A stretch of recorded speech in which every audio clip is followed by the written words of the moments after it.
नमस्कार साथियों, आप सभी का स्वागत है एग्जाम पॉइंट में।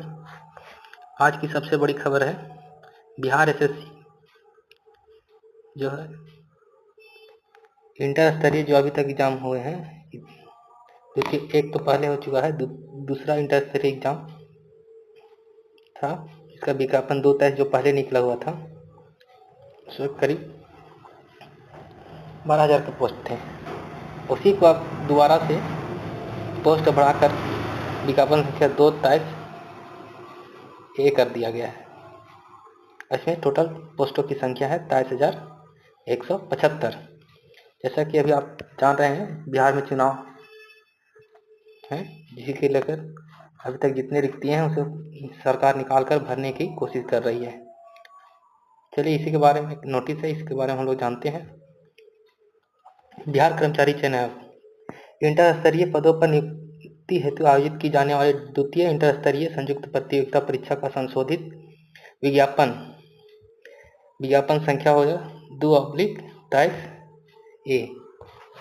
ऑनलाइन रजिस्ट्रेशन की तिथि है इसका 15/10/25 से 25/11/25 तक। 15 अक्टूबर से 2025 से 25 नवंबर 2025 तक काफ़ी दिन टाइम है, लगभग 40 दिन का टाइम दिया गया है इसमें आप लोग को। सामान्य प्रशासन विभाग बिहार पटना के द्वारा विभिन्न विभागों कार्यालयों में से इंटर स्तरीय पदों की रिक्तियां आरक्षण कोटिवार से संबंधित प्राप्त अधिसूचनाओं के आलोक में बिहार कर्मचारी चयन आयोग द्वारा विज्ञापन संख्या 2/23 प्रकाशित करते हुए सुयोग्य भारतीय नागरिकों से ऑनलाइन आवेदन आमंत्रित किए गए हैं। प्रकाशित विज्ञापन के नोट 2 द्वारा संशोधित किया गया है कि रिक्तियां औपबंधिक है, जो घट बढ़ सकती है, तथा प्रारंभिक परीक्षा के पूर्व सामान्य प्रशासन विभाग के माध्यम से जिन अधियाची विभागों के द्वारा संशोधित रिक्तियां अथवा नए पद हेतु रिक्तियां जिनकी शैक्षणिक योग्यता इंटर होगी, आयोग को संसूचित की जाएगी, तो उन रिक्तियों को भी इस विज्ञापन की रिक्तियों में समावेशित किया जा सकता है। उल्लेखनीय है कि उक्त विज्ञापन हेतु संप्रति प्रारंभिक परीक्षा आयोजित नहीं की गई है, मतलब जो वैकेंसी निकला था उसका परीक्षा नहीं ली गई थी। विज्ञापन संख्या के पश्चात 65 विभाग कार्यालयों से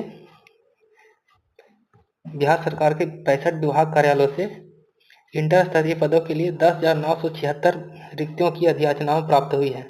सामान्य प्रशासन विभाग बिहार पटना के पत्रांक 15/15/1 दिनांक 14/8/25 के आलोक में सभी प्राप्त रिक्तियों को समेकित कर द्वितीय इंटर स्तरीय संयुक्त प्रतियोगिता परीक्षा हेतु संशोधित विज्ञापन संख्या 2/23/ए प्रकाशित किया जाता है एवं सुयोग्य भारतीय नागरिकों से ऑनलाइन आवेदन आयोग के वेबसाइट पर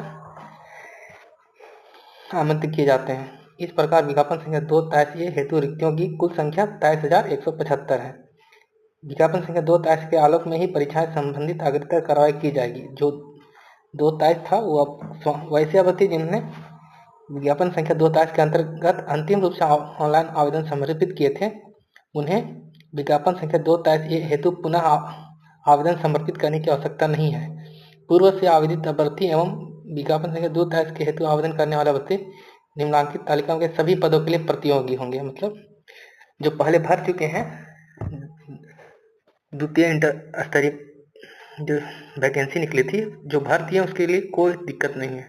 जो नहीं भरे हैं, नया इसमें 10,000 समथिंग 10,976 पोस्ट ने ऐड किए गए हैं और इसके लिए इसको रीओपन किया गया है कि अभी जो है भर सकते हैं। संशोधन के पश्चात रिक्तियाँ आप लोग देख लीजिएगा, इसको हम देख लीजिए।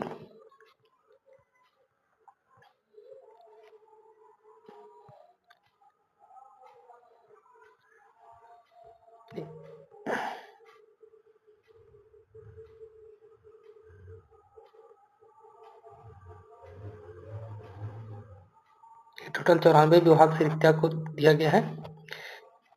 कुल पदों की संख्या 23,175। इसे महिला के लिए 7394 सीट आरक्षित है।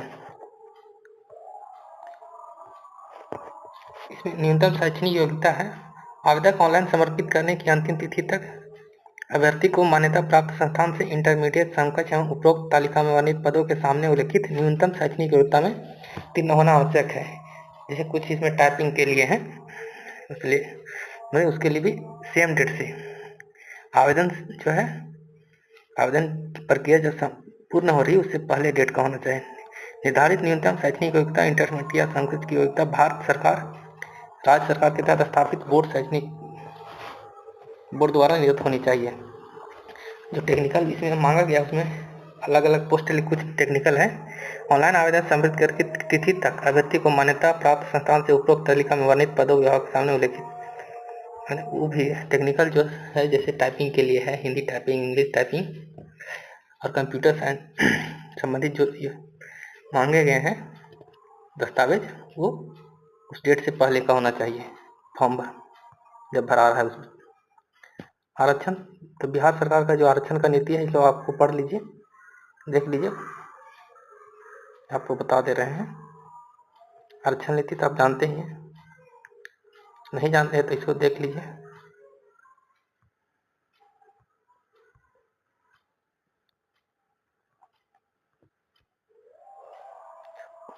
सबसे उम्र सीमा बहुत विद्यार्थियों को उम्र सीमा कन्फ्यूजन होता है, उसके लिए इसे देख लीजिए। अभ्यर्थियों की उम्र सीमा की गणना 1/8/2025 के आधार पर की जाएगी, परंतु ऐसे अभ्यर्थी जो दिनांक 1/8/15 को सरकार द्वारा निर्धारित अधिकतम उम्र सीमा धारित करते हों एवं उक्त तिथि तक निर्धारित शैक्षणिक योग्यता धारण करते हों, मतलब 1/8/15 तक यदि आप इंटर पास हैं, 1/8/15 तक यदि आप इंटर पास हैं और आपको उस समय की उम्र सीमा एलिजिबल थी, तो अधिकतम उम्र की गणना 1/8/2015 से की जाएगी। यानी जिसका 1/8/2015 को अनरिजर्व को 37 वर्ष, बाकी 40 वर्ष पिछड़ा वर्ग महिला पुरुष, महिला 40 वर्ष, ST/SC 42 वर्ष, सभी ये जो सब 42 वर्ष उस समय के होंगे, उस समय के 42 वर्ष के लोग अभी शामिल हो सकते हैं।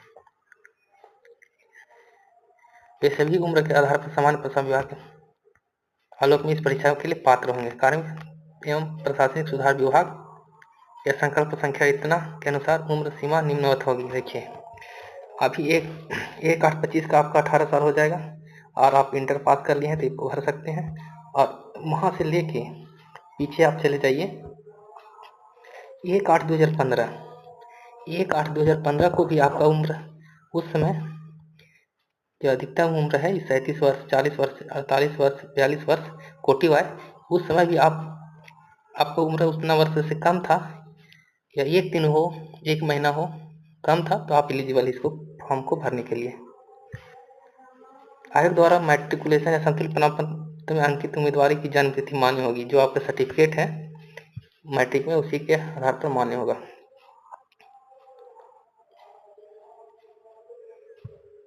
छूट से संबंधित एक प्रावधान है, बेसिकली हम इसे आप लोग देख लीजिए।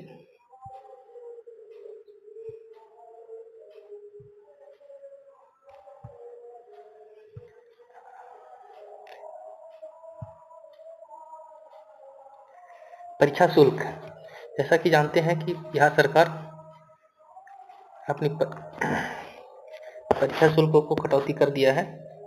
सामान्य परीक्षा शुल्क आप लोग देख लीजिए। सामान्य प्रशासन विभाग बिहार पटना के संकल्प संख्या 15/568 दिनांक 21/8/25 के आलोक में प्रत्येक अभ्यर्थियों के लिए परीक्षा शुल्क की राशि मात्र 100 रुपये निर्धारित है। परीक्षा शुल्क की राशि पर प्रक्रिया शुल्क, प्रोसेसिंग फी एवं सेवा कर टैक्स अभ्यर्थी द्वारा अलग से वहन किया जाएगा। परीक्षा शुल्क अभ्यर्थी द्वारा ऑनलाइन जमा किया जाएगा। ऑनलाइन रजिस्ट्रेशन करने के पश्चात परीक्षा शुल्क ऑनलाइन पेमेंट गेटवे के माध्यम से 15/10/25 तक जमा किए जाएंगे। मात्र रजिस्ट्रेशन एवं परीक्षा शुल्क का भुगतान करने में यह नहीं माना जाएगा कि अभ्यर्थी द्वारा पूर्ण रूप से ऑनलाइन आवेदन भर लिया गया है। परीक्षा शुल्क किसी भी परिस्थिति में वापस नहीं किया जाएगा, साथ ही साथ यह हस्तांतरण होगा। परीक्षा शुल्क जो है वापस नहीं किया जाएगा। क्या है, 100 रुपया ही लग रहा है, भरिए आप लोग और दबा के भरिए, जो जो एलिजिबल है सभी को भरिए, अब तैयारी करिए इसका। इसका परीक्षा का पैटर्न भी कुछ खास नहीं है जो आप लोग सीजीएल का करते हैं, सेम पैटर्न पर है। बिहार जो बीएसएससी संचालित करती है उसी के आधार पर परीक्षा की प्रकृति हम लोग देखते हैं। वस्तुनिष्ठ ऑब्जेक्टिव है। बिहार कर्मचारी चयन आयोग परीक्षा संचालन नियमावली 2010 के आलोक में 40,000 से अधिक आवेदन होने पर प्रारंभिक परीक्षा ली जाएगी, यानी माफी कीजिएगा, 40,000 से अधिक आवेदन आने पर पीटी लिया जाएगा। अधिक आवेदन पर प्रारंभिक परीक्षा एक से अधिक चरणों में आयोजित की जा सकती है। विभिन्न चरणों में परीक्षा आयोजन किए जाने की स्थिति में परीक्षा परिणाम सामान्यीकरण की प्रक्रिया अपनाते हुए तैयार की जाएगी। नॉर्मलाइजेशन होगा। प्रारंभिक परीक्षा वस्तुनिष्ठ प्रकार की होगी। प्रारंभिक परीक्षा के माध्यम से कोटि और उपलब्ध संख्याओं के 5 गुना संख्या के बराबर अभ्यर्थियों का चयन मुख्य परीक्षा के लिए किया जाएगा।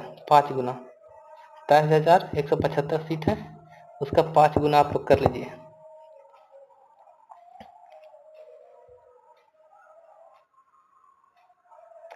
से वही लगभग 1,15,000 मेंस के लिए क्वालिफाई करेंगे। मुख्य परीक्षा हेतु अलग से विज्ञापन प्रस्तुत किया जाएगा एवं अभ्यर्थियों से पदों की प्राथमिकता प्राप्त की जाएगी। समान अंक प्राप्त करने वाले अभ्यर्थियों के जन्म तिथि के अनुसार अधिक उम्र के वाले अभ्यर्थी को जिसका एज ज़्यादा होगा उसको ऊपर रखा जाएगा। ये सब प्रक्रिया है। आप विषय हम लोग देते हैं जो इस एग्जाम होगा। प्रारंभिक परीक्षा पीटी, सामान्य अध्ययन, सामान्य विज्ञान, गणित एवं मानसिक जांच।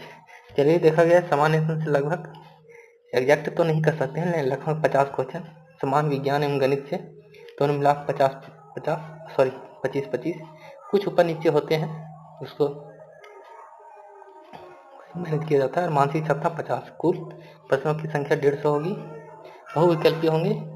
सही उत्तर के लिए 4 अंक दिए जाएंगे और गलत उत्तर के लिए 1 अंक की कटौती की जाएगी। परीक्षा की अवधि 2 घंटा 15 मिनट होगी। प्रारंभिक परीक्षा में भाषा का माध्यम हिंदी अंग्रेजी होगा। अगर हिंदी और अंग्रेजी के प्रश्नों में किसी भी प्रकार की कोई भिन्नता है तो अंग्रेजी के प्रश्न मान्य होंगे। बिहार कर्मचारी चयन आयोग नियमावली परीक्षा संचालन एवं 10 की कंडिका 12 के आलोक में आयोजित प्रारंभिक परीक्षा पुस्तक सहित ली जाएगी। आप पुस्तक ले जा सकते हैं, गाइड नहीं ले जा सकते हैं। तीनों खंड के लिए आप एक पुस्तक ले जा सकते हैं। सामान्य अध्ययन के लिए एक, गणित खंड के लिए एक, सामान्य विज्ञान खंड के लिए। लेकिन पुस्तकों में विशेष रूप से एनसीईआरटी का पुस्तक चलेगा, आईसीएसई बोर्ड का चलेगा, अन्य बोर्ड के टेक्स्ट बुक ही मान्य होंगे। किसी विषय के संबंधित गाइड, पुस्तक की फोटोकॉपी, हस्तलिखित कागज, नोट, इलेक्ट्रॉनिक नहीं। बेसिकली आप ये सब बुक को पढ़ के जाएंगे तब एक बुक ले जा सकते हैं, नहीं तो ये टाइम वेस्ट है। इसको लेना नहीं लेना बराबर है, इससे आपका टाइम ही किल होगा खोजने में। इसलिए बेहतर होगा कि बिना पुस्तक के जाइए, उसकी तैयारी करके जाइए और परीक्षा दीजिए। ये बुक ले जाने का साधन है सरकार जो दिया है, ये सिर्फ स्टूडेंट को टाइम लैप्स करने के लिए दिया गया है। आप खोजते खोजते टाइम निकाल दीजिएगा, कुछ होगा भी नहीं, ऐसे भी आप पीछे हो जाइएगा। तो पढ़िए, मेहनत करिए, आगे बढ़िए। अभ्यर्थी परीक्षा कक्ष में अपने साथ ले जाने वाले पुस्तकों पर अपना नाम और रोल नंबर सब आप लोग देख लीजिए। सिलेबस तो आप लोग देख ही रहे हैं, नहीं देखे हैं तो एक बार देख लीजिए। प्रारंभिक परीक्षा का सिलेबस सामान्य अध्ययन होंगे। सामान्य अध्ययन में इसमें प्रश्नों का उद्देश्य अभ्यर्थी के आसपास के वातावरण की सामान्य जानकारी तथा समाज के उनके नई प्रयोग के संबंध में उनकी योग्यता की जांच करना होगा। वर्तमान घटनाओं और दिन प्रतिदिन की घटनाओं के सूक्ष्म अवलोकन तथा उनके प्रति वैज्ञानिक दृष्टिकोण जैसे मामलों की जानकारी संबंधी ऐसे प्रश्न भी शामिल किए जाएंगे जिनके बारे में जानकारी रखने के लिए किसी भी शिक्षित एजुकेटेड पर्सन से अपेक्षा की जाती है। इसमें बिहार, भारत और इसके पड़ोसी देश के संबंध में विशेष रूप से प्रश्न पूछे जाएंगे। समसामयिक विषय जो आप करेंट अफेयर कहते हैं उसमें से है वैज्ञानिक प्रगति, साइंस जो डेवलप हो रहा है उसके बारे में कुछ लेटेस्ट जानकारी होती है वो पूछी जाती है। राष्ट्रीय और अंतर्राष्ट्रीय पुरस्कार पूछे जाएंगे। भारतीय भाषाएं, गौर करिए सिर्फ यहाँ भारतीय भाषाएं नहीं, आप भाषा के चक्कर में पूरा दुनिया का मत पढ़िएगा। भारतीय भाषाएं साफ साफ लिखा हुआ है। पुस्तक, लिपि, राजधानी, मुद्रा, खेल खिलाड़ी, महत्वपूर्ण घटनाएं। भारत और उसके पड़ोसी देशों का इतिहास जानिए। भारत के आसपास जितने भी पड़ोसी देश हैं उसका इतिहास को जानने का कोशिश कीजिए। और सबसे बेस्ट साधन है इसका गूगल में डालिए, विकिपीडिया देखिए और उसे नोट कीजिए नोटबुक में। आप एक बार करके रख लीजिए और उसे देखते रहिए, याद हो जाएगा। भारत का इतिहास, संस्कृति, भूगोल, आर्थिक परिदृश्य, इकोनॉमिक्स, आर्थिक परिदृश्य वही हुआ। स्वतंत्रता आंदोलन, भारतीय कृषि एवं प्राकृतिक संसाधनों की प्रमुख विशेषताएं, भारत का संविधान एवं राज्य व्यवस्था, देश की राजनीतिक प्रणाली, पंचायती राज, सामुदायिक विकास, पंचवर्षीय योजना एवं राष्ट्रीय आंदोलन में बिहार का योगदान। सामान्य विज्ञान एवं गणित, इसमें सामान्यतः मैट्रिक स्तर के निम्न पूछे जाएंगे। सामान्य विज्ञान, भौतिक शास्त्र, रसायन शास्त्र, जीव विज्ञान, भूगोल। आप लोग क्या करते हैं, सामान्य विज्ञान लाते हैं history, physics, geography, physics, chemistry और बायो पढ़ते हैं रगड़ के, और उतना पढ़िए काम नहीं चलेगा।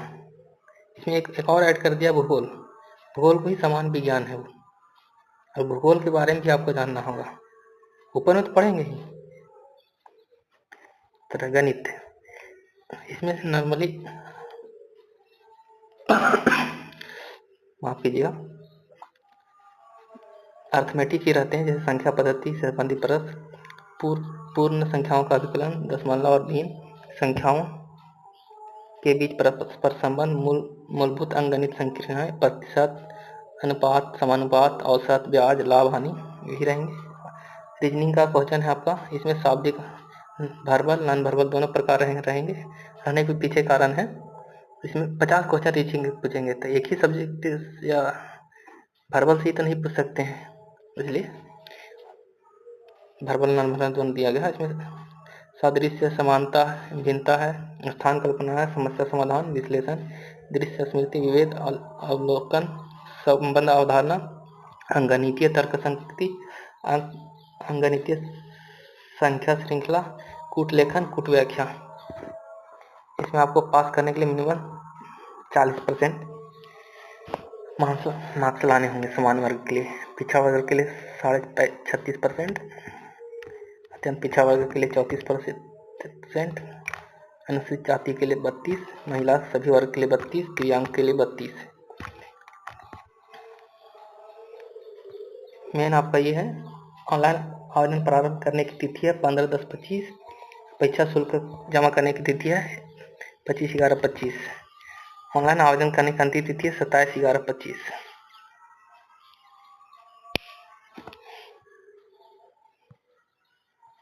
जब ऑनलाइन होगा उसमें आप वेबसाइट पर जाइए, ऑनलाइन कीजिए, जो भी आपको उस समय डॉक्यूमेंट, वांछित डॉक्यूमेंट मांगा जाएगा,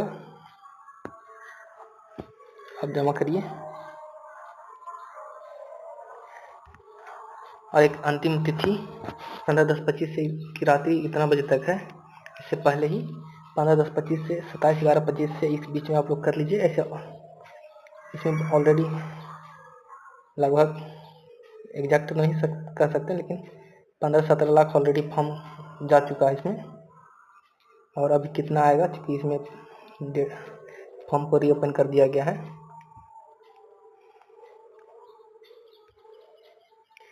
आप ऑनलाइन करके एक कॉपी निकाल करके अपने पास रख लीजिए और इसकी तैयारी करते रहिए। तो अभी बिहार कर्मचारी आयोग को भेजना नहीं है, परीक्षा होगा जैसी सरकार आएगी। बिहार में चुनाव होने वाले हैं, आप लोग तो देख रहे हैं। जैसी चुनाव खत्म होगा सरकार स्टेबल होगी। ये सब जो सारे प्रक्रिया हो रहे हैं वैकेंसी संबंधी, ये बिहार के सरकार के दिशा निर्देश पर ही हो रही है। आयोग भी अपने आप, आयोग तो एक बॉडी है एग्जाम संचालित करने का, सरकार आदेश दे रही है कि इसको भर्ती करके लाइए तो दे रहा है। अब देखिए दोबारा सरकार बन के जब आएगा उसके बाद ही एग्जाम होगा, तब तक आपके पास टाइम है, बहुत टाइम है। अभी से भी आप लोग ज़्यादा नहीं, थोड़े थोड़े करके ही मेहनत करिएगा तो आप निश्चित ही अपनी मंजिल तक पहुंच जाइएगा। यदि आपको मेरा वीडियो अच्छा लगे तो प्लीज़ लाइक शेयर सब्सक्राइब कर दीजिएगा। बहुत मेहनत लगती है बनाने के लिए, आपकी इन्फॉर्मेशन के लिए हम बनाते हैं। इसके अलावा हमारे पास बहुत कार्य हैं, लेकिन हम सोचें कि नहीं, अब इस पर भी कार्य किया जाए, इसलिए हम वीडियो बना रहे हैं। यदि आपको मेरा वीडियो अच्छा लगे तो प्लीज़ आप हमें सपोर्ट करिए। हम भी इससे और बेहतरीन वीडियो लाने का प्रयास करेंगे। धन्यवाद।